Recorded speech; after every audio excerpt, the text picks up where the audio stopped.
সুপ্রিয় দর্শক মণ্ডলী, সেভেন রিং সিমেন্ট ফ্রন্টলাইনে স্বাগত জানাচ্ছি আপনাদের সবাইকে। দর্শক মণ্ডলী, আমাদের সঙ্গে রয়েছেন সাদেক আহমেদ খান, সদস্য সচিব, বাংলাদেশ মুক্তিযোদ্ধা সংসদ, কেন্দ্রীয় কমান্ড কাউন্সিল। ইসলাম সুরাব হাসান, সিনিয়র সাংবাদিক।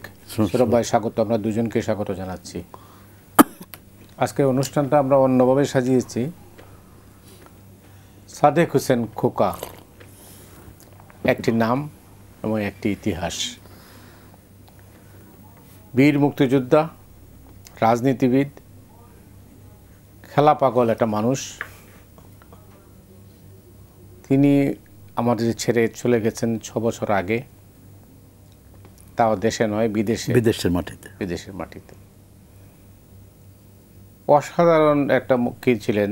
এইরকম মানুষ খুব কমই পাওয়া যায়। ঢাকা শহরে যিনি মেয়র ছিলেন, যখন তিনি চেয়ারে বসতেন তখন চেয়ারটা হতো, তিনি বলতেন আমাদেরকে, এই চেয়ারটা কিন্তু কোনো দলের না, আমি জনগণের মেয়র, এবং সেটা প্রমাণ করে গেছেন। আজকে ঢাকা শহরে যে নামগুলো উচ্চারিত হচ্ছে, এটা সাদেক হোসেন খুব বিভিন্ন সড়কের নাম। রাইট। তো সেই শুরুটা আমি করতে চাই। এখন কাকে দিয়ে করব আমি জানি না। ওনার জীবনের বিভিন্ন দিক নিয়ে আলোচনা করতে হবে আজকের এই অনুষ্ঠানে, আমরা করতে চাই। তো আপনি বলবেন সাদেক ভাই, না আপনি? সুরাব ভাই সিনিয়র মানুষ, শুরু করুক। আচ্ছা, সুরাব ভাই বলেন, তাইলে আপনার কাছে আসছি পরে।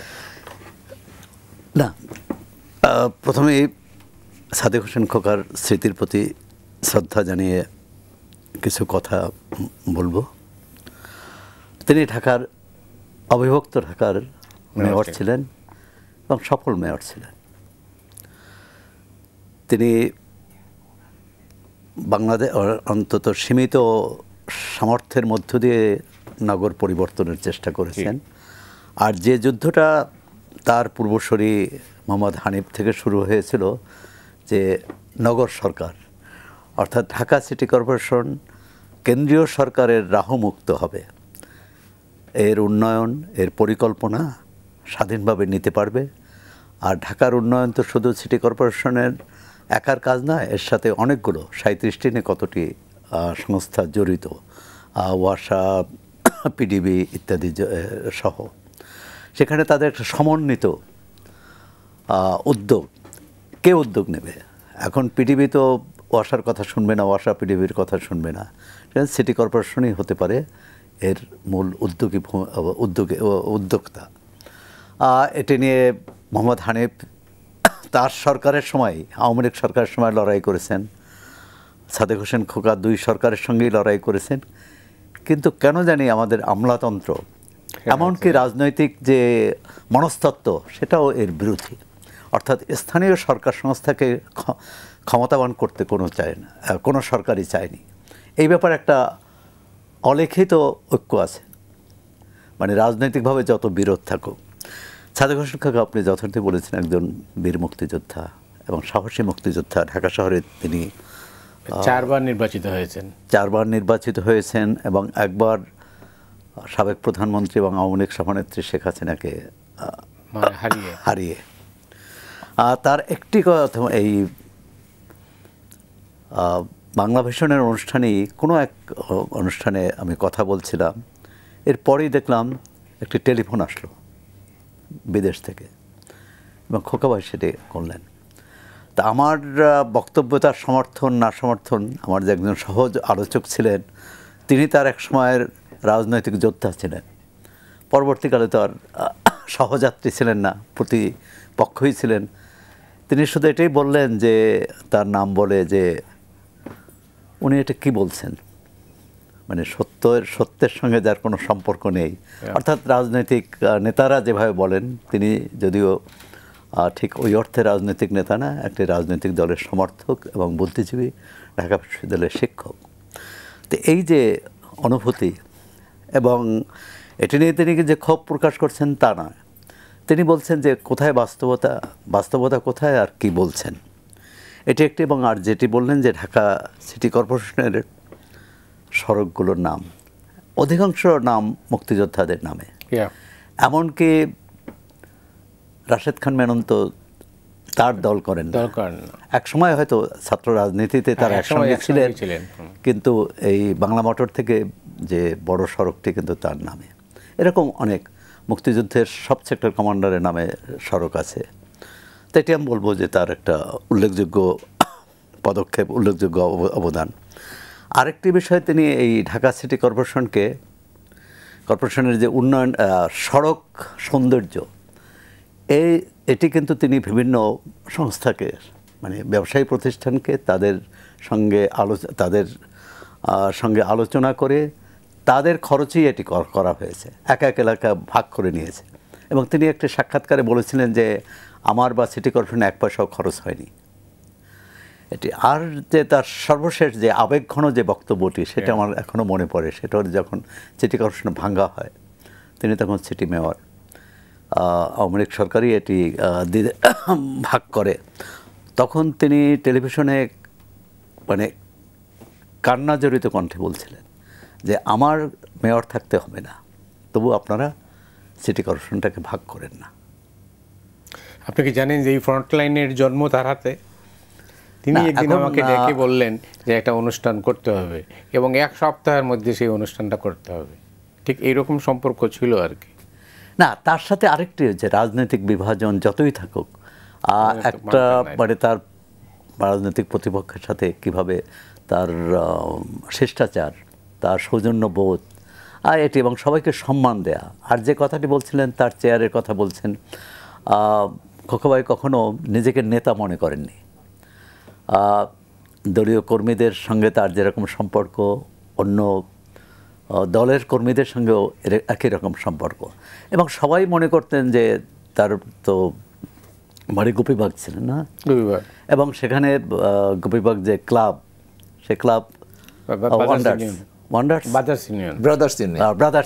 ব্রাদার্স ইউনিয়নের উনি অন্যতম উদ্যোক্তা, এবং সেটি সামনে আনার ক্ষেত্রে তার অবদান আছে। তবে একজন তিনি জনগণের মানুষ ছিলেন। আমি আসছি আপনার কাছে পরে। সাদেক ভাই, আপনি তো বীর মুক্তিযোদ্ধা, আপনার সঙ্গে মুক্তিযুদ্ধকালেও আপনার সম্পর্ক, আপনি কীভাবে দেখেন? সোহরাব ভাই যে বিষয়গুলিতে গেল, আমি আর ওই বিষয়গুলিতে গেলাম না, প্লিজ। মরহুম সাদেক হোসেন খোকা ছাত্র জীবন থেকেই রাজনীতির সাথে সম্পৃক্ত ছিলেন। এই ছাত্র ইউনিয়নের পলিটিক্স করতেন এবং হুজুর মাওলানা ভাসানীকে অত্যন্ত শ্রদ্ধা করতেন। উনি আমার বয়সে আমার থেকে 4-5 বছরের বড়। 25শে মার্চের ক্র্যাকডাউনের পরে সবাই স্ব উদ্যোগে আসলে আমরা মুক্তিযুদ্ধে অংশগ্রহণ করেছিলাম। খোকা ভাইয়ের সাথে আমার দেখা হলো 2 নম্বর সেক্টর হেডকোয়ার্টার মেলাঘর। এখানে আজম খান, বিখ্যাত সঙ্গীত শিল্পী, উনি ছিলেন। সিনেমায় অভিনয় করতো জসিম ছিলেন, খোকা ভাই ছিলেন, সাবু ভাই ছিলেন। ঢাকার আমরা প্রায় তখন 66 জন আমরা ঢাকার ছেলেই। এই ট্রেনিং পিরিয়ডের পুরো 1টা মাস আমরা একই ব্যারাকে থাকতাম। এটা ব্যারাক 33 জন করে, 2 পাশে 66 জন, 2টা প্ল্যাটুন। খোকা ভাই একটা প্ল্যাটুনের নেতৃত্বে ছিল, আরেকটা প্ল্যাটুনের নেতৃত্বে ছিল জাকির ভাই, গুলিবাগেরই মরহুম জাকির, বীর বিক্রম। তো ওই ট্রেনিং পিরিয়ডে উনি কিন্তু সবসময় যে মানে কবে ট্রেনিং শেষ হবে, কবে যুদ্ধক্ষেত্রে যাব, অন্যদের মতো চিন্তা করতেন না, কথা কম বলতেন, শুনতেন বেশি। তা আমাদের ট্রেনিং শেষ হলো। ট্রেনিং শেষ হওয়ার পরে মরহুম যুদ্ধকালীন প্রধানমন্ত্রী তাজউদ্দিন সাহেব হেডকোয়ার্টার মেলা করে আসবেন, মুক্তিযোদ্ধাদের সাথে মত বিনিময় করবেন, কথাবার্তা বলবেন।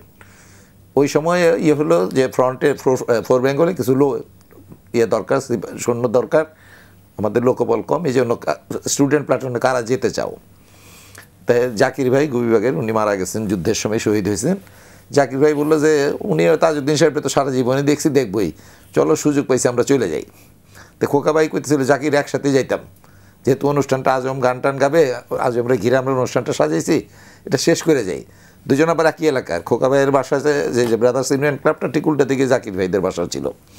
তো জাকির ভাই বলতেছে না, আমরা কিছু জায়গা তোরা অনুষ্ঠান করে আস। তা আমরা 18 জন ট্রেনিংয়ের পরে শেষ হওয়ার সাথে সাথে 1 মাসের মাথায় আমরা চলে গেলাম শালদায় 4 বেঙ্গল রেজিমেন্টের সাথে, কর্নেল গাফফার বীর উত্তমের নেতৃত্বে। খোকা ভাইরা আসলেন আমাদের 10-15 দিন পরে। আমরা ছিলাম মন্দবাগ রেল স্টেশন, যে রেল স্টেশনটা জুন মাস থেকেই মুক্ত ছিল। নয়নপুর, শালদা, মন্দবাগ, এই 3টা রেল স্টেশন জুন থেকেই কিন্তু মুক্ত, এবং আমাদের বাংলাদেশের ভিতরে যে মুক্ত অঞ্চলটা দেখাইতো এটা ছিল এই এলাকাটাই। তো খোকা ভাইরা আসলেন আমাদের 10-15 দিন পরে। আজম ভাই, খোকা ভাই, পরে ব্রিগেডিয়ার হইল রফিক, এরা সবাই ছিল এক গ্রুপে। আমরা ছিলাম মন্দবাগ, ওনা ছিল আমাদের থেকে 3 কিলোমিটার ডান দিকে চানলা, যে জায়গাটা চালনা না কিন্তু চানলা, কুমিল্লা একটা চানলা আছে ওইখানে। তো যুদ্ধক্ষেত্রেও যখনই ডিউটি, আমাদের তো যেহেতু রেগুলার আর্মিতে ছিলাম, আমাদের ডিউটিটাও তো ওই 12 ঘন্টা এক গ্রুপ, আবার 12 ঘন্টা পরে আরেক গ্রুপ আমাদেরকে রিলিজ হতো, আরেক গ্রুপ। ওই যে অফ টাইমটায় আমরা দেখা করতাম, খোকা ভাইরা যেদিন অফ টাইমে তো আমাদের এখানে আসতো, আমরাও যাইতাম, 3 কিলোমিটার রাস্তা দূরত্ব। তো যুদ্ধের মধ্যেই জাকির ভাই মারা গেল, এটা অগাস্টের 26 বা 27 তারিখ। এটা ওদের পাকিস্তান আর্মির 5টা বাংকার ছিল শালদা নদীর মুখটার মধ্যে, ঠিক মুখটায়। এই বাংকারগুলি খুব শক্তিশালী বাংকার, 65 ওয়ারের সময় করা, মানে ট্রেনের বগি তার উপরে কংক্রিট দিয়ে ঢালাই করা। এইটার জন্য আমাদের ওই মানে 4টা রেল স্টেশন মুক্ত, কিন্তু মাঝখানে এটা একটা বিস্ফোরণের মধ্যে ঢুকেছিল, যেই কারণে সবার গাফফার সাহেবের প্ল্যানিংয়ে ছিল এটার এখান থেকে সে ডিস্ট্রয় করতে হবে। এই জন্য আর গান আনা হয় এখানে ডেকি টেকি করে, ওই সবসময় এটার পিছিয়ে লোক লাগানো ছিল, ইনফর্মার লাগানো ছিল। তো একসময় ইনফরমেশন আসলো যে ওরা চলে গেছে, পাকিস্তান সেনাবাহিনী রিট্রিট করছে এখান থেকে, কিন্তু ওইটা ছিল ওদেরও ট্র্যাপ। ওরা রাত্রেবেলার নতুন ফোর্স আসছে, দিনের বেলা চলে গেছে, যাতে আমরা মনে করি চলে গেছে, কারণ প্রতিদিন ওইটার উপর আক্রমণ হইতো বাংকারগুলির উপরে। ওই রকম একদিন একটা মিস ইনফরমেশনের উপরে আমাদের তখন কমান্ডার ছিল, প্লাটুন কমান্ডার ছিল আলফার কোম্পানির পাটোয়ারি, উনি বেঙ্গল রেজিমেন্টের একজন সোলজার। সে without permission of the commander, CO Gaffar সাহেবের অনুমতি ছাড়াই, যেহেতু বাংকারগুলি দখল করা অনেক দিনের প্ল্যান, উনি ইয়ে করলো যে চলো অ্যাটাক করো। তো আমরা অ্যাটাক করলাম, প্রত্যেক একদম 50 গজ সামনে যাওয়ার পরে আর ফায়ার গান দিয়ে ফায়ার করা হলো, সবগুলি বাংকার উঠলো, ওদের কোনো ফায়ার নাই। সুতরাং যেটা ইনফরমেশন পেয়েছি উনি মনে করলো যে এটাই ঠিক, খালি বাংকারে কেউ নাই। আমরা 50 গজের মধ্যে যাওয়ার পরেই কিন্তু ওদের ফায়ার শুরু হলো বাংকারগুলি থেকে, সামনে জমি রাইল একটা খালি, আর কিচ্ছু নাই, আর পানি। যাই হোক, একটা প্রচণ্ড বিপদে আমরা পড়লাম সামনে যুদ্ধে। ওই যুদ্ধেই জাকির ভাই মারা গেলেন, মোস্তাক গুলিবিদ্ধ হইলেন। জাকির ভাইয়ের আপন ভাই, উনিও বিভাগের হুদা সাহেব, উনি আহত হইলেন, ওনার রেসেলারটা বাস্ট হইল। রাত্রেবেলা আমরা যখন ওই মরদেহগুলি নিয়ে আসলাম, রাত্রে সন্ধ্যা জানাজার সময় খোকা ভাইরা সবাই আসলো আর কি, কান্দাকাটি একটা হইচই। মানে আমরা প্রায় 1 মাসের মধ্যে অতিবাহিত হয়েছে, কিন্তু মানে আমাদের নিজেদের, আমরা যারা একসাথে ট্রেনিং করছি, ফার্স্ট মানে মারা গেলেন জাকির ভাই, মোস্তাকের হাত চলে গেল, গলা চলে গেল। তো সব মিলে এখন একসাথে খোকা ভাই করতেছে যে কারো না কারো হেডকোয়ার্টারে যাওয়া উচিত। তো বললাম কেন? খোকা ভাই বলে যে আমরা তো গেরিলা ট্রেনিং করছি, আমরা ঢাকায় যাব, এই রেগুলার আর্মির সাথে তো মানে রেগুলার আর্মির সাথে ফাইট করার মতো ইয়ে তো আমাদের নাই এখনও। তো এটা নিয়ে হায়দার ভাইয়ের সাথে কথা বলা দরকার। তো দায়িত্ব দিলে বলে যে এক কাজ করো সাদেক, তুমি তো ছোটো, তোমার কেউ কিছু করবে না, একটা আউটপাস নিয়ে চলে যাও হেডকোয়ার্টারে। তা আমি আর হুদা ভাই, যেহেতু তার ভাই মারা গেছে, তার প্রতি একটা সিম্প্যাথি আসবে স্বাভাবিক। তা আমাদের দুজনকে খোকা ভাই বুদ্ধি দিল যে তোমরা চলে যাও দুজন। তা আমরা হেডকোয়ার্টারে চলে আসলাম, মন্দবাগ থেকে একদম মেলাঘর এসে হায়দার ভাই বললো, শুনলো সব ঘটনা, জাকির ভাই মারা গেছে, মোস্তাক ইনজুর্ড হয়েছে, এরকম সবারই মন টন খারাপ।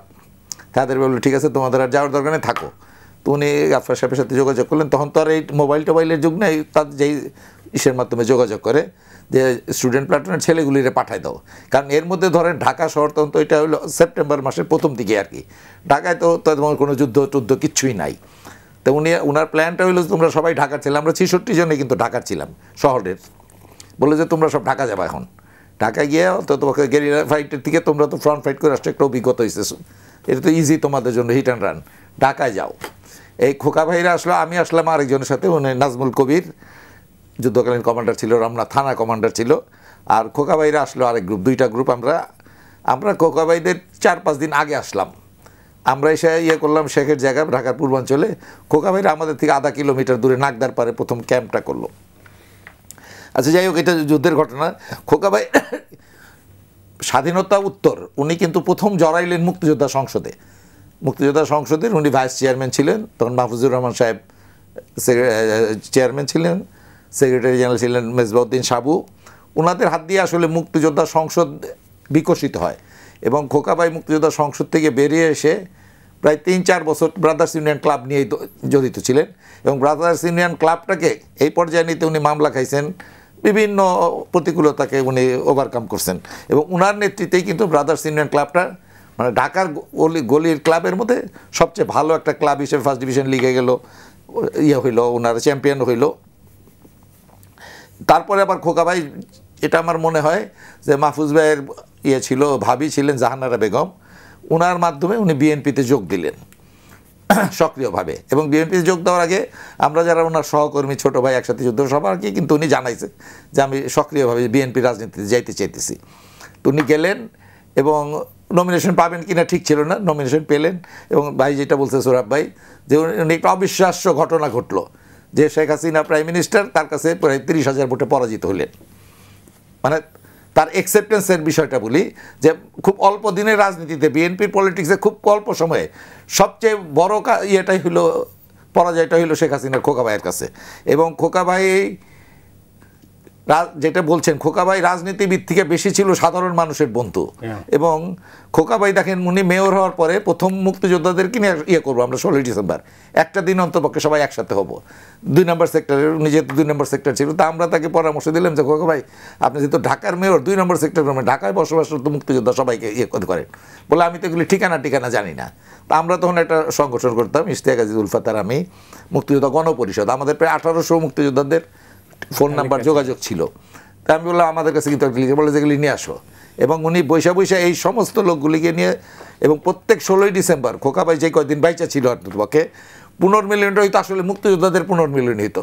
সব সেক্টর কমান্ডার, যে কথাটা আপনি বলছেন, উনি দলীয় বিবেচনা করতেন না, সবাইকে দাওয়াত দিতেন এবং সবাইকে সম্মান দেওয়ার চেষ্টা করতেন।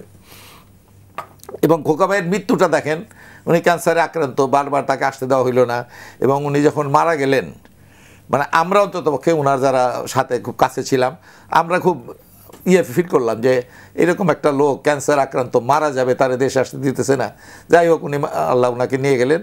এবং মির্জা ফখরুল ইসলাম আলমগীর, তখন আমি মুক্তিযোদ্ধা দলের সাধারণ সম্পাদক, আমাদেরকে ডাইকে বললো যে এখন তো একটা দৌরত্ব চলতেছে রাজনীতি, জানোই, শহীদ মিনারে খোকার একটা করতে হবে, তোমরা এটা অ্যারেঞ্জমেন্ট করো। যাই হোক, আমরা যে কোনোভাবেই হোক, ঢাকা শহীদ মিনারে ঢাকা বিশ্ববিদ্যালয়ের শিক্ষক নেতৃবৃন্দ ছিল, সারা রাত করে খোকা ভাইয়ের এটা করলো। এবং খোকা ভাইয়ের লাস্টটা আসার পরে যা হইলো সোহরাব ভাই, এটা তো মানে অস্বাভাবিক ঘটনা। 6টা জানাজা, কোনো জানাজাই মানুষ, মানে মানুষের ঢল একটা। মানে উনি যে একজন বিরল লোক, অনেক বড় বড় নেতা হয়েছে আফটার লিবারেশন বাংলাদেশে, এবং খোকা ভাইয়ের মতো এত পপুলার কোনো রাজনীতিবিদ আসলে আমি দেখি না। এটা মানে কোনো পক্ষপাতিত্বের বিষয় না। যারা দেখছেন ওই 6টা জানাজা, কোনো জানাজার থেকে লোক কম হয় নাই। এবং খোকা ভাইয়ের মৃত্যুর পরে আসলে আমরা মুক্তিযোদ্ধারা আমরা কষ্ট পাইছি সবচেয়ে বেশি, কারণ উনি খালি যেমন আপনার কাছে আমি আসছি পরে। জি সৌরভ ভাই, আপনি খোকা ভাইয়ের কোন দিকটা আপনার কাছে সবচেয়ে বেশি আকর্ষণ, যেটাকে বলে আর কি? সাদামাটা জীবন, সাধারণ জীবন, আচ্ছা, এবং কর্মীদের সঙ্গে তার মেলামেশা, দলের বাইরের মানুষের সঙ্গে তার সম্পর্ক, এবং নিজের অবস্থান থেকে সাধ্যমতো মানুষকে সহায়তা করা, রাজনৈতিক বিবেচনার ঊর্ধ্বে থেকে। এটি তিনি যেটা ভাই বললেন, যে তিনি যখন দায়িত্বে ছিলেন মন্ত্রী অথবা মেয়র, তখন তিনি এই বিভাজনটা করতেন না। এটি একটি, এবং তিনি ঢাকা শহর নিয়ে তার একটা স্বপ্ন ছিল, বিশেষ করে পুরনো ঢাকা, যে পুরনো ঢাকাকে নতুন করে সাজাতে হবে, একটা বাসযোগ্য ঢাকা শহর তৈরি করা। এবং সেটার জন্য ওই আবার আমাদের কাঠামোগত দুর্বলতার দিকে যেতে হয়, প্রাতিষ্ঠানিক দুর্বলতা, যেটা সিটি কর্পোরেশন তো একার কাজ নয়, একা পারবেন না। আবার সিটি কর্পোরেশন কোনো মেয়রই স্বাধীনভাবে কাজ করতে পারেননি এ পর্যন্ত, না তিনিও পারেননি। তাই সুতরাং তিনি যা চেয়েছেন সেটা পারেননি, এটা হচ্ছে তার অপূর্ণতা বা দুঃখবোধ। কিন্তু তিনি স্বপ্নটা রেখে গেছেন। আবার মনে আছে তিনি একবার তো বিরোধী দল তখন পুলিশের গুলিবিদ্ধ হয়েছিলেন, মানে রাস্তায় আন্দোলন করতে যেয়ে। আবার বিরোধী দলের তখনও হয়তো আওয়ামী লীগের কোনো নেতা তার প্রতি সহানুভূতি জানিয়েছেন, বলেছেন। আবার আওয়ামী লীগের নেতা যখন রাস্তায় নাজেহাল হলো এবং রক্তাক্ত হলেন, তিনি কিন্তু নিজে গিয়েছিলেন। এই যে পারস্পরিক সহমর্মিতা, মমত্ববোধ, মানবিক দিক ছিল, মানবিক দিকটা আমি মনে করি তার এটাই। আর সবার হতে চেয়েছেন, সবার হয়েছেনও তার অবস্থান থেকে। দল যদিও কোনো দলই আমাদের দলীয় নিজের সংকীর্ণতার ঊর্ধ্বে উঠতে পারে না। রাজনীতি এমনই আমাদের তবে তিনি যতদিন দেশে ছিলেন সেটা চেষ্টা করেছেন সেটি থেকে দূরে থাকতে, সেটি থেকে মুক্ত থাকতে। না, আপনি যে মানবিক দিকের কথা বললেন, আমার অভিজ্ঞতা হচ্ছে আমি যখন নিউ ইয়র্কে হাসপাতালে অসুস্থ, তিনি তো গুরুতর অসুস্থ তখন, ডাক্তাররা বলছে যে ওনার যে চলাফেরা করা কি, কিন্তু আমাকে দেখার জন্য তিনি যেভাবে হাসপাতালে ছুটে এসেছিলেন, মানে আজও আমাকে কাঁদায়। না, একজন মানুষ তো বড় হয় তার কাজে, কথায় নয়। কথাও তো আমরা অনেক বড় বলতে পারি, কিন্তু এই মানুষের প্রতি মানুষের যদি ভালোবাসা না থাকে, এবং রাজনীতিকদের বিশেষ করে আমাদের রাজনীতিতে যারা কি বলে অবস্থান তৈরি করে নিয়েছেন, যারা খ্যাতি অর্জন করেছেন, তাদের এই গুণটা কিন্তু ছিল অন্তত 90 পর্যন্ত বলবো, বা তার আগে, স্বাধীনতার পরও। কিন্তু পরে এই সাম্প্রতিককালে রাজনীতিটা কেমন ক্লিশে হয়ে গেল। রাজনীতির জায়গা নেই, রাজনীতির জায়গা নেই। আবার রাজনীতি কোনটা অপরাজনীতি এই বিভাজন করাই এখন কঠিন। আমরা কেউ তো বলেন দেশের রাজনীতি নেই, তো এটা আবার রাজনীতি না থাকাটাও কিন্তু একটা রাজনীতি। হ্যাঁ, তাও ঠিক। হ্যাঁ, কারণ এই যে রাজনীতিকদের হাতে রাজনীতি না থাকা, না রাখা, আর সেটা তার মহড়া তো আমরা গত 15-16 বছর বা তারও আগে থেকে দেখে আসছি। এবং রাজনৈতিক দলগুলো, দলের যারা তৃণমূল থেকে উঠে আসা নেতৃত্ব, তারা কি রাজনীতি নিয়ন্ত্রণ করতে পারছে? আমরা তো অনেক সময় দেখি অনেক দলের রাজনীতি নিয়ন্ত্রণ করে অন্য কেউ, এবং হঠাৎ করে যারা আসেন দলে যুক্ত হন, তাদের 50 বছরেও তাদের কোনো সংযোগ ছিল না ওই দলের সঙ্গে, কিন্তু দেখা যাচ্ছে যে সবচেয়ে গুরুত্বপূর্ণ এবং গুরুত্বপূর্ণ ব্যক্তি হয়ে ওঠেন। এরকম তো সব দলেই আছে, যেটি আপনি বলেন রাজনীতি আর রাজনীতির মধ্যে নেই। মুজাফফর আহমদ, আবার অনেকে বলেন বাংলাদেশের রাজনীতি বাংলাদেশিরা ঠিক করে না। সেটা তো এই সাম্প্রতিক রাজনৈতিক ঘটনাবলী এবং বিশেষ করে জুলাই অভ্যুত্থানের পরে এই কথাটা খুবই উচ্চারিত হচ্ছে সামাজিক যোগাযোগ মাধ্যমে, নানা নেতাদের বক্তৃতা বিবৃতিতে। এখন নেই যে আমরা যদি এটা বুঝতে পারি যে বাংলাদেশের রাজনীতি বাইরে থেকে নিয়ন্ত্রণ করা হচ্ছে, তাহলে তো আমাদের প্রথম কাজ হচ্ছে দল মত নির্বিশেষে সবাই যে সেই নিয়ন্ত্রণটা দূর করা। কারণ আমরা এবং সেটা স্বাধীনতার পর থেকেই কিন্তু এই অভিযোগ বেশ জোরদার। যখন যে দল ক্ষমতায় থাকে তার বিরোধীরা বলে যে দেশ বিক্রি করে দিয়েছে। আচ্ছা, দেশ বিক্রি করেছে যদি সেটা জানতেই পারে, তাহলে তো প্রথম কর্তব্য হচ্ছে দেশ রক্ষা করা।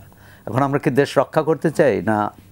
না যারা বিক্রি করেছে এরা যে মানে তাদেরকে সরিয়ে ওই একই কাজ আমরা করি, এটাই তো রাজনীতিকদের আমরা দেখে আসছি। কিন্তু সেটা তো নাই। যাই হোক, তবুও আমরা তো আশা তো হারাতে হয় না, মানে আশা রাখতে হয়, না হলে সামনে মানুষ বেঁচে থাকবে কি করে?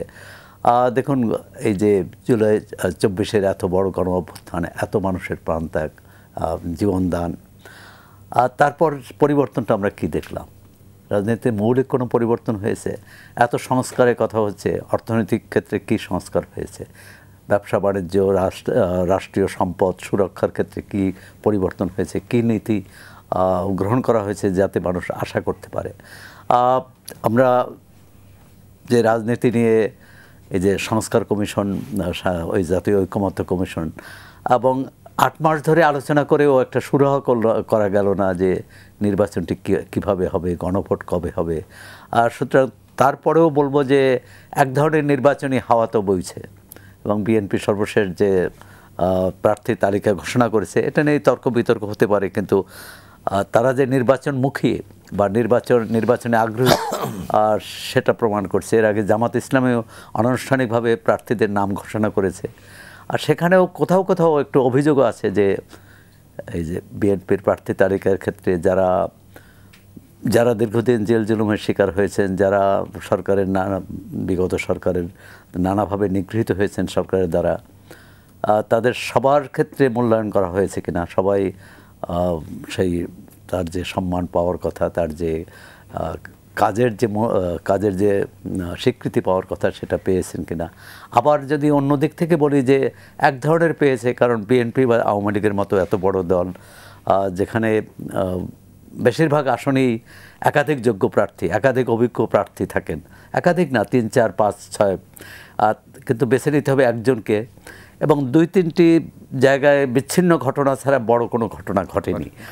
এটি বলবো যে বিএনপির গত 1 বছরের যে বিশৃঙ্খল অবস্থা ছিল সাংগঠনিকভাবে, এই গ্রুপ অন্য গ্রুপের বিরুদ্ধে এবং হানাহানি, আর আশা করি যে প্রার্থী তালিকা ঘোষণার মধ্য দিয়ে সেটি একটা শৃঙ্খলার মধ্যে আনতে পারবে, কারণ তার উপরে কিন্তু নির্ভর করছে।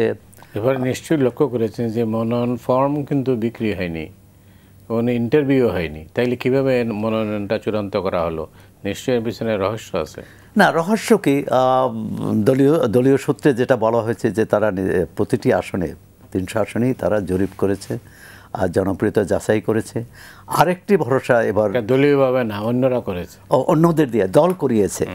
আরেকটি বিষয় যে শেষ পর্যন্ত কিন্তু বিএনপির ভরসা খালেদা জিয়া, এবং তিনি শারীরিকভাবে অসুস্থ, তারপর 3টি আসনে তাকে প্রার্থী করা, এটার মধ্য দিয়ে যে খালেদা জিয়া স্বৈরাচার বিরোধী আন্দোলনে যেমন আপসীন নেত্রীর স্বীকৃতি পেয়েছেন, এখনও বিএনপি মনে করে যে তিনি দলকে বিজয়ের দিকে এগিয়ে নিতে পারবেন। এ কারণেই তার একাধিক আসনে, 3টি আসনে তার যে প্রার্থিতা, এবং তিনি নির্বাচনী প্রচারে যেতে পারুন না পারুন, বিএনপি নেতৃত্ব মনে করে তার নামই দলকে অনেক দূরে এগিয়ে নিতে পারবে। আপনার কাছে আসছি পরে। সাদেক ভাই, সুযোগ পেলাম আপনাকে অনেক দিন পরে, সেটা হচ্ছে যে সরকার বদলায়, মুক্তিযোদ্ধা বদলা যায় কিভাবে? মুক্তিযোদ্ধা বদলায় না, আমার মনে হয় এটা ঠিক না। তাইলে? কারণ যুদ্ধকালীন প্রধানমন্ত্রী মরহুম তাজউদ্দিন আহমেদ, যুদ্ধকালীন মুক্তিযুদ্ধের সর্বাধিনায়ক এমএজি ওসমানী সাহেব, উনাদের যে লেখা, এতে দেখা যায় যে যুদ্ধকালীন মুক্তিযোদ্ধার সংখ্যা ছিল 80,000 ট্রেন্ড, এবং যারা ভিতরে এবং আরও ট্রেনিংয়ের অপেক্ষা ছিল সব মিলে 1,10,15 এর উপরে না। জিয়াউর রহমান বীর উত্তম রাষ্ট্র ক্ষমতা যখন ছিলেন তখন মুক্তিযোদ্ধাদের একটা তালিকা করার চেষ্টা করলেন, এবং প্রতিরক্ষা মন্ত্রণালয়ের দায়িত্বে ছিলেন তখন আমিন আহমেদ চৌধুরী বীর বিক্রম, এবং উনি একটা তালিকা করলেন 7 জন সচিব কমিটিতে, এবং উনি এটা চেয়ারম্যান। ওই তালিকায় মুক্তিযোদ্ধার সংখ্যা হইল 1,02,000। তখন ভাতা টাতা ছিল না, কিছুই না। আজকে ভাতাই পায় নাকি 1,97,000 লোক ভাতা নেয় এখন, আর ভাতা নেয় না এরকম আছে আরও 10,000। আচ্ছা, কিন্তু তারা তালিকাভুক্ত ভাতা নেয় না, সম্মান এটা নেয় না। তার মানে 2.25 লাখ এখনও ভাতা পায়। ওনাদের স্টেটমেন্টে 80,000 থেকে 1 লাখ মুক্তিযোদ্ধা। বয়সের কারণে ধরেন আমি তো ফার্স্ট ইয়ারে পড়তাম, বয়স মানে কম বয়সীদের মধ্যে আমি ছিলাম অন্যতম, তা আমারই তো 71 হয়ে গেল। বয়সের কারণে তো অর্ধেকের বেশি নাই। তারপরে মুক্তিযোদ্ধা হয়েছে না 2 লক্ষের উপরে মুক্তিযোদ্ধা। রেজাউল সাহেব যুদ্ধের সময় 7 বছর মন্ত্রী ছিলেন, উনিও তো মুক্তিযোদ্ধা হয়েছে। রফিক আপনার ওই যে সামিট গ্রুপের আজিজ সাহেবের ছোট ভাই, আওয়ামী লীগের এমপি ফারুক সাহেব, উনি পাকিস্তান সেনাবাহিনীর সাথে ছিলেন যুদ্ধকালীন সময়, হি ওয়াজ অ্যারেস্টেড, সেও মুক্তিযোদ্ধা হয়েছে। তো মুক্তিযোদ্ধা তো বদলাইছে, মানে কি পরিমাণ মুক্তিযোদ্ধা যে বদলাইছে মতি ভাই। যুদ্ধাহত কি অবস্থা? আচ্ছা, যুদ্ধাহত প্রথম 2টা তালিকা যে হয়েছে যুদ্ধাহতদের, এই 2টা তালিকায় মুক্তিযোদ্ধাদের সংখ্যা ছিল 1800 মতো। তো দেখা গেল 2004 সাল থেকে শুরু হয়ে 2022 সাল 24 সাল পর্যন্ত নতুন যুদ্ধাহত মুক্তিযোদ্ধা হয়েছে আরো 11,500। 11,500 নতুন মুক্তিযোদ্ধা 2004 সালের পরে এইসব মুক্তিযোদ্ধা। তাইলে মুক্তিযোদ্ধা মতি ভাই যেটা বললো যে আমরা এখন নিজেরাই লজ্জা পাই আসলে, মানে মানুষ মনে করে ভুয়া না আসল। মানে মুক্তিযুদ্ধের ব্যাপারে আমাদের সরকারগুলি কখনোই আন্তরিক ছিল না, কারণ যুদ্ধের পরে খুব ইজি ছিল মুক্তিযোদ্ধাদের তালিকা করা, খুব ইজি। আমার কাছে কষ্ট নিয়েছেন, আমাকে একটা কাগজ ধরাই দিলেই হইতো, আমাকে বেতন দিয়েছেন একটা কাগজ ধরাই দিলেই হইতো, আমরা করি নাই। এবং আজকে সবচেয়ে দুঃখের বিষয় দেখেন, শহীদদের তালিকায় নাই। 30 লক্ষ শহীদ, 30 লক্ষ শহীদ বলি, আপনি শহীদের তালিকা দেখেন মুক্তিযোদ্ধা মন্ত্রণালয়ে গিয়ে 3,500 4,000 লিস্ট পাওয়া যায়, মানে নেয় শহীদ হিসাবে টাকা নেয়, কিন্তু মানে মরহুম শেখ মুজিবুর রহমান সাহেব যে তালিকা করাইছিলেন তখন একটা কমিটি দিয়ে, এখন আসাদুল্লাহ সাহেব জীবিত আছে, ওনারা 33,000 থেকে 39,000 শহীদের তালিকা তৈরি করতে পারছিলেন। তো মুক্তিযুদ্ধটাই আসলে মানে আমি জানি না কেন মুক্তিযুদ্ধটাকে সামনে আনতে চায় না কেউই না, মুক্তিযুদ্ধটাকে ব্যবহার করে, পণ্যের মতো ব্যবহার হয়েছে মুক্তিযুদ্ধ। কিন্তু মুক্তিযুদ্ধকে সম্মান করা একটা জাতির জীবনে তার বারবার আসেন একবারই, কিন্তু সেই মুক্তিযুদ্ধ রয়েছে বাংলাদেশের সবচেয়ে অবহেলিত, অসম্মানিত। আমরা কিন্তু আশাই করছিল, আমাদেরকে বলছিল সবাই যে এই মুক্তিযোদ্ধাদেরকে দেশ পুনর্গঠনে কাজে লাগানো হবে, বিশেষ করে মরহুম তাজউদ্দিন সাহেব একটা মিলিশিয়া বাহিনী গঠনের পরিকল্পনা, বাজেট সব নিয়েই আর শেখ মুজিবুর রহমান সাহেবকে উনি দিছিলেন, কিন্তু এটা গ্রাহ্য করেনে ফালাই দেওয়া হয়েছিল। এবং মুক্তিযোদ্ধাদেরকে দেখেন 10 তারিখে উনি পাকিস্তান থেকে আসলেন, রেসকোর্স ময়দানে ডাকলেন, অস্ত্র জমা নিলেন, সবার বলে যার যার কাছে ফিরে যাও। অনেকের তো ফিরে যাওয়ার মতো জায়গা ছিল না, মা রেপ্ট, বাপ মারে মেরে ফেলাইছে, বাড়িঘর পোড়াই দিছে, দেশ পুনর্গঠনের ইয়ে তো দূরে থাক, মুক্তিযোদ্ধারা এমন একটা অবস্থা হলো তারপরে প্রচার প্রপাগান্ডা এমন মতি বের হতো, কালে সাক্ষী, আপনারা কালে সাক্ষী, যে মুক্তিযোদ্ধা মানে হাইজাকার, মুক্তিযোদ্ধা মানে মানে চরিত্র হননের একটা উৎসব। এবং মানে 75 সাল পর্যন্ত শুধু রাজনৈতিক মত পার্থক্যের কারণে হাজার হাজার মুক্তিযোদ্ধাকে হত্যা করছে। আমি ঢাকা শহরের অন্তপক্ষে 25 জনের নাম বলতে পারবো যাদেরকে কিল করাইছে, তখন একটা স্পেশাল টিম হয়েছিল এসপি মাহবুবের নেতৃত্বে, মুক্তিযোদ্ধাদেরকে নিয়ে কিল করে দিছে। এবং এই এখন যেটা দেখলাম গত সরকারের সময় ক্রস ফায়ারে মারা গেছে জুয়েল, শহীদ জুয়েল, আমাদের নিজেও একজন মুক্তিযোদ্ধা। হ্যাঁ হ্যাঁ, কিন্তু তার সময় কিলিং হয়েছে সবচেয়ে বেশি মুক্তিযোদ্ধা। হি ওয়াজ দ্য চিফ অফ ওই স্পেশাল টিম, 75 পর্যন্ত একটা টিম ছিল যারা এই কিলিংয়ের সাথে জড়িত ছিল, এবং এটা নিয়ে মামলা হয়েছে, সাজাও হয়েছে এদের অনেকের। ভাই আমাকে একটা বিরতি যেতে হচ্ছে। জি ধন্যবাদ, অনেক ধন্যবাদ। আপনার কাছে আসছি আবার, সৌরভ ভাই আপনার কাছে আসবো। দর্শক আমরা বিরতি যাচ্ছি, ফিরছি খুব তাড়াতাড়ি, আমাদের সঙ্গেই থাকুন।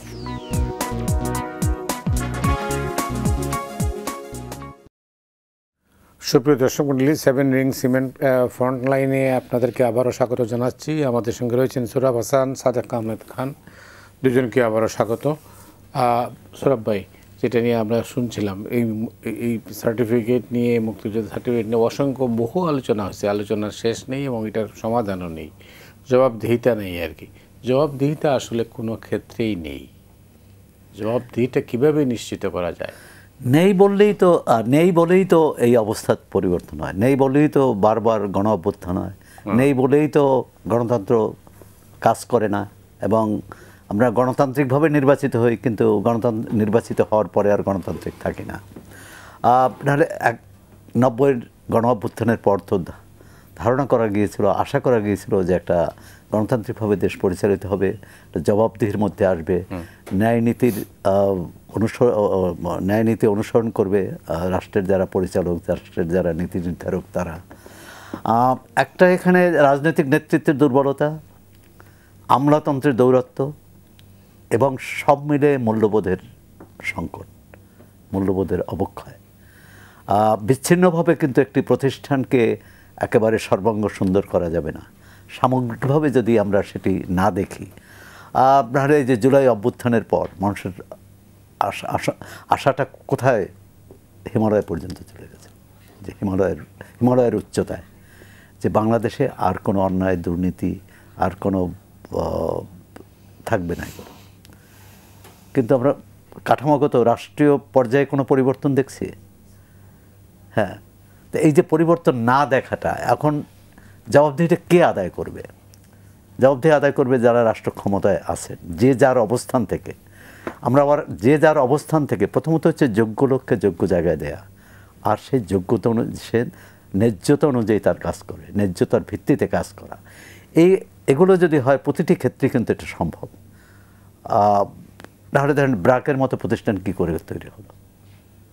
একজন মানুষ প্রতিষ্ঠানটি করেছে, কিন্তু তিনি ক্ষমতা দেখিয়েছেন, তিনি নিজেকে মানে বিশ্ব নেতা হিসেবে পরিচিত করতে চাননি, তিনি কাজ করে গেছেন এবং মানুষের জন্য কাজ করেছেন।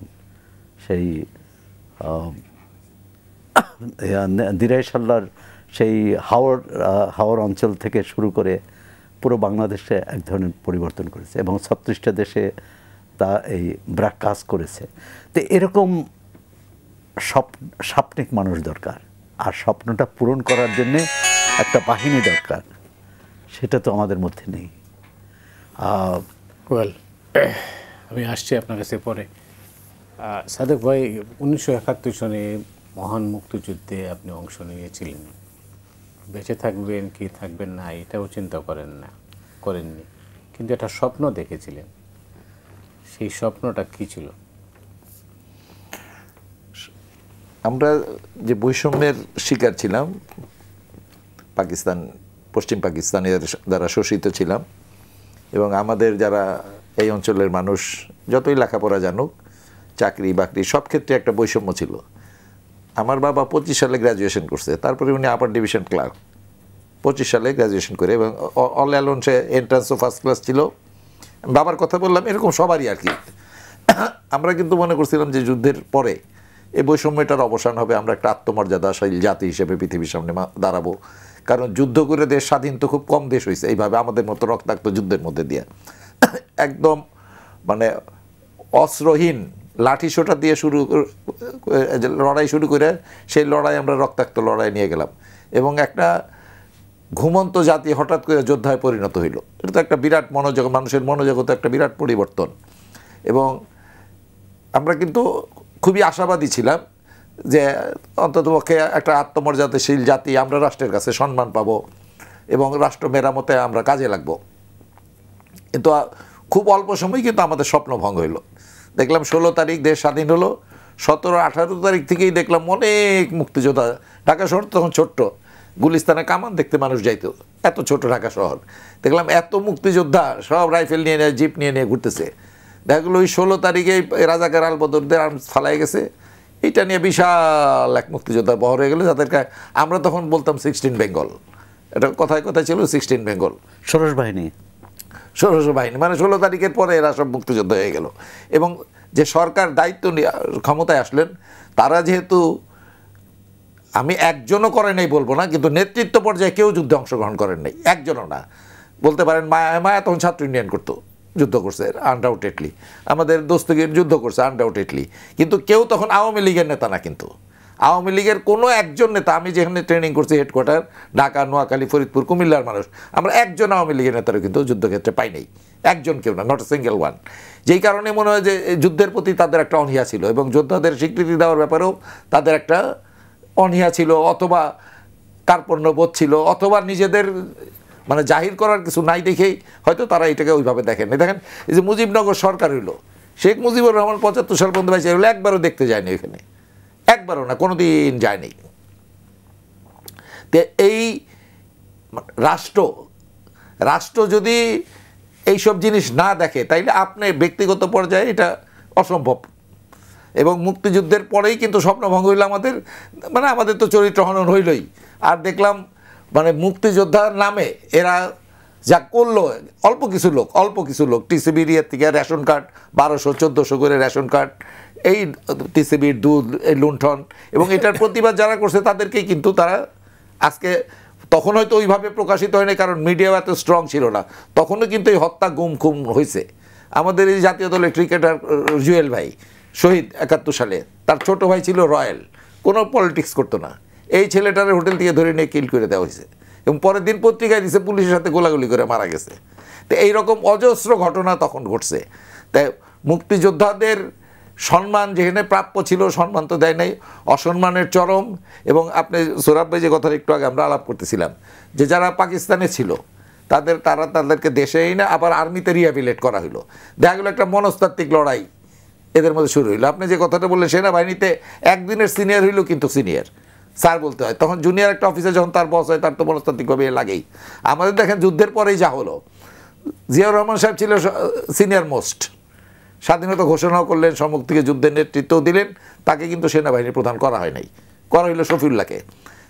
আমি জানি না কথাটা কতটুকু সত্যি, আমি আমার মুক্তিযোদ্ধা বন্ধু বা পরিচিত যারা মুক্তিযোদ্ধা অফিসার সেনাবাহিনীর, তারা বলে শফিউল্লাহ নিজেই শেখ মুজিবুর রহমান সাহেবের কাছে গেছিলেন, বললো যে এটা নিয়মের ব্যত্যয় হচ্ছে, আপনি জিয়াউর রহমানের কোথাও অ্যাম্বাসেডর করে পাঠাই দিয়ে আমাকে তো বানান, সে তো আমার সিনিয়র। গেছিলেন কিনা জানি না, কিন্তু এই আওয়ামী লীগ আমলে, শেখ হাসিনার সরকারের আমলে উনি একটা সাক্ষাৎকার দিয়ে বলেছিলেন, একটা অনুষ্ঠানে বলেছিলেন যে জিয়াউর রহমানকে বাদ দিয়ে আমাকে সেনাপ্রধান করাটা ভুল হয়েছে। না উনি গেছেন সোহরাব ভাই শিওর, হ্যাঁ উনি গেছেন, এটা বলছিল যে জিয়াউর রহমান আপনি অ্যাম্বাসেডর হিসেবে পাঠাই দেন, এটা ঠিক হচ্ছে না, কিন্তু উনি এটা শুনে নাই।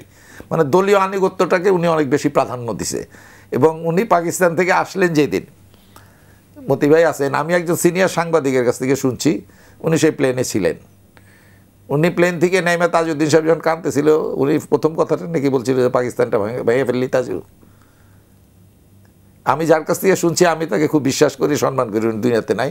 উনি প্লেনেই আসছিলেন এবং প্লেনে আসতে আসতে সামাদাদা সাহেব ছিলেন সিলেটের ভাইদের এলাকার, উনি শেখ মুজিবুর রহমান সাহেবকে কানে কানে বলতেছিল যে আপনার প্রথম কাজটাই হলো গিয়া ডিজার্ম করতে হবে এই মুক্তিযোদ্ধাদেরকে, এগুলি সব বামপন্থী, এগুলি ভাসানির লোকজন আর বামপন্থীরা, আপনার বঙ্গবন্ধু আপনার প্রথম কাজ হলো মুক্তিযোদ্ধাদেরকে ডিজার্ম করা, এবং উনি ওই কাজটাই করলেন। সবার আগে আমাদের অস্ত্র নিলেন এবং আমরা হয়ে গেলাম অসহায়, মানে প্রতিবাদ করার শক্তি তো নাই। আমরা যুদ্ধ করছি সেনাবাহিনীর অধীনে, 11টা সেক্টর আমাদেরকে ট্রেনিং দিয়েছে এরা চলে গেলো সেনাবাহিনীর সব ক্যান্টনমেন্টে, আমরা অসহায় রাস্তায় পড়ে রইলাম। আমরা কিন্তু প্রতিবাদও করতে পারি নাই। রাষ্ট্র ক্ষমতায় ভাগ চাওয়ার তো মানে কল্পনাই করা যায় না, কারণ তখনকার ছাত্র সমাজ, যুব সমাজ ওই রাস্তায় কখনো চিন্তা করে নাই। কিন্তু আমরা যেটুকু প্রাপ্য ছিল রাষ্ট্রের কাছে সম্মান, আমরা বঞ্চিত হইলাম এই আওয়ামী লীগের রাজনৈতিক বিশ্বাসঘাতকতাই বলবো। কারণ যে জুলফিকার আলী ভুট্টো এই গণহত্যার জন্য দায়ী বাংলাদেশের, তারে শেখ মুজিবুর রহমান সাহেব বাংলাদেশে দাওয়াত দিয়ে না লাল গালিচা সম্বর্ধনা দিলেন। আমরা যারা প্রতিবাদ করতে গেলাম আমাদেরকে কুকুরের মতো পিটানো হইলো। এবং ভুট্টো সাহেব যাওয়ার সময় এয়ারপোর্টে বললো শেখ মুজিব কথা রাখে নাই। কথাটা কি আমরা জানি না, তবে শুনি একটা কনফেডারেশনের নাকি হয়েছিল ওনাদের মধ্যে। অনেক ধন্যবাদ সাদেক ভাই, এটা অনেক লম্বা ইতিহাস, এটার অনেক বিতর্ক এটা নিয়ে। শেষ করতে চাই, হাতে 2 মিনিট সময় আছে। আসলে শেষ কথাটা কি, বাংলাদেশের রাজনীতি বা এই যে নির্বাচন, রাজনীতি, কত কিছুই তো হচ্ছে দেশের, এই যে যেটা বললেন যে আফসোস, এই যে দুঃখ প্রকাশ, এই যে দুঃখবোধ, যে এই আমরা কি চেয়েছিলাম আর কি পেলাম, আমরা তো বারবার স্বপ্ন ভেঙে যায়, বারবার খান হয়ে যায় স্বপ্ন ভেঙে। কিন্তু স্বপ্নটা আমরা দেখি, আমাদের দেখানো হয়, কিন্তু এর শেষ কোথায়? তার আগে আমি আমাদের সাথে একটু দ্বিমত করব যে স্বাধীনতার পর সরকার যে মুক্তিযোদ্ধার জন্য কিছুই করেনি, এটা বোধহয় বলা ঠিক হবে না। আজকে যে জিয়াউর রহমান বীরুত্তম বা অন্যান্য বীরুত্তম বীরশ্রেষ্ঠদের যে সম্মান মর্যাদা দেওয়া বা সমস্ত মুক্তিযোদ্ধাদের যে মানে তাদেরকে যে স্বীকৃতি দেয়া, বীরুত্তম, বীরশ্রেষ্ঠ, বীর প্রতীক, এটা কিন্তু আওয়ামী লীগ সরকারই করেছে। আর যদি এমনই হতো যে 3 বছরে ওই সরকার করেনি, পরবর্তীকালে আরও এখন কিন্তু 50 বছর পার হয়ে গেছে এবং 50 বছরের পুরোটাই আওয়ামী লীগ ক্ষমতায় ছিল তাও নয়। আমরা যাতে একটু ন্যায্য সমালোচনার ক্ষেত্রেও যাতে একটু মানে কী বলে, মানে একেবারে মারমুখে, মানে কী বলে, তথ্য উপাত্ত ছাড়া যদি বলি তাহলে কিন্তু একটু সমস্যা হয় যে এক সরকার কিছুই করে না, তাহলে অন্য সরকারগুলো কি করেছে, এই প্রশ্ন তো আসবে। এবং বঙ্গবন্ধু সরকার যে এই 33টা রাষ্ট্রীয় প্রতিষ্ঠান মুক্তিযোদ্ধা কল্যাণ ট্রাস্টের হাতে দিল, এই কোনো প্রতিষ্ঠানকেই তারা চালাতে পারলো না, এটা কি শুধু ওই 3 বছরের ব্যর্থতা? এখন মতি ভাই যে কথাটি বলছেন, কিভাবে উত্তরণ কোথায়? তো উত্তরণ হচ্ছে, আমরা একটা বৈষম্য বিরোধী আন্দোলন করলাম। বৈষম্য কী ছিল? যে কোথাও বৈষম্য থাকবে না, ন্যায্যতার ভিত্তিতে হবে। কিন্তু ন্যায্যতার ভিত্তিতে কি এই 5 আগস্টের পর যে সরকার পরিচালিত হলো, তার যে পদায়ন হলো, তার যে পদোন্নতি হলো, তার যে পদোন্নতি এবং পদচ্যুতি হলো, সেটা কি ন্যায্যতার ভিত্তিতে হয়েছে? কোনো কমিটি গঠনের মাধ্যমে হয়েছে? কোনো বিচার বিশ্লেষণের মাধ্যমে হয়েছে? যার যেখানে মনে হয়েছে। যে কারণে আজকে বিএনপি বলে জামাত প্রশাসন সব দখল করে নিয়েছে, জামাত বলে প্রশাসন দখল করে নিয়েছে, আবার একজন উপদেষ্টা বলেন ভাগাভাগি করে নিয়েছে। এই ভাগাভাগি থেকে যদি মুক্তি থাকতে পারতাম, আমরা যদি এই যে 71 মুক্তিযুদ্ধের পর কোনো মুক্তিযোদ্ধা, সে আওয়ামী লীগের সমর্থক হোক, আওয়ামী লীগের বিরোধী হোক, বামপন্থী হোক, ডানপন্থী হোক, কোনো মুক্তিযোদ্ধা যদি মুক্তিযুদ্ধ যে জীবন দেশের মুক্তির জন্য সে জীবন দিতে প্রস্তুত ছিল এবং অনেকে তার সহযোদ্ধা হয়তো শহীদ হয়েছেন, তারপর আরেকটা কেউ যদি বাড়ি দখল করতে চায়, মানে বাড়ি দখল করেছে, এই উদাহরণও তো আছে যে একজন বীর মুক্তিযোদ্ধা তিনি প্রতিবেশীর বাড়ি দখল করেছেন, তিনি বিহারীর বাড়ি দখল করেছেন। তো এই ধারাবাহিকতায় আমরা অন্যায়টা, মুক্তিযুদ্ধ হয়েছিল কেন?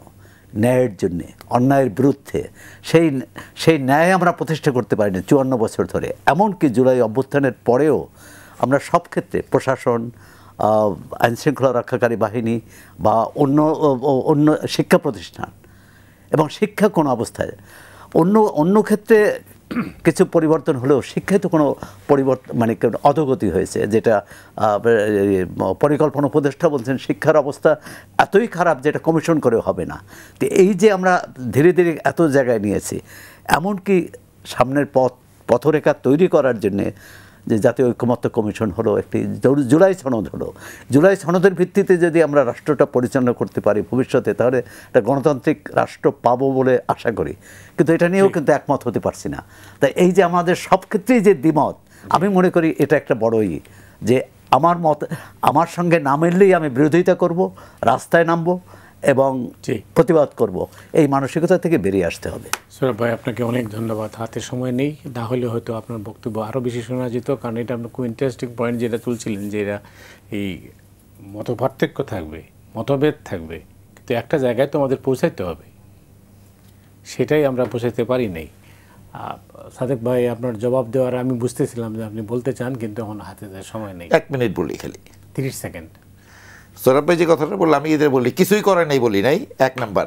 2 নম্বর, খেতাবের কথা বলছেন জিয়াউর রহমান, কারণ আপনি এই দেখবেন যে যুদ্ধে সবচেয়ে বেশি সোলজার মারা গেছে জেড ফোর্স একটা পূর্ণাঙ্গ ব্রিগেড, এবং জিয়ার নামে এটা ছিল হাইয়েস্ট, এবং একমাত্র সেক্টর কমান্ডার যিনি যুদ্ধ করতে করতে সিলেট মুক্ত হয়েছে ওনার নেতৃত্বে, এবং সবচেয়ে বেশি শাহাদাত বরণ করছে জেড ফোর্সের জন্য না। তো এটা ওনার কৃতিত্বের কারণেই পাইছে, দয়া করে কিন্তু খেতাব দেওয়া হয়নি।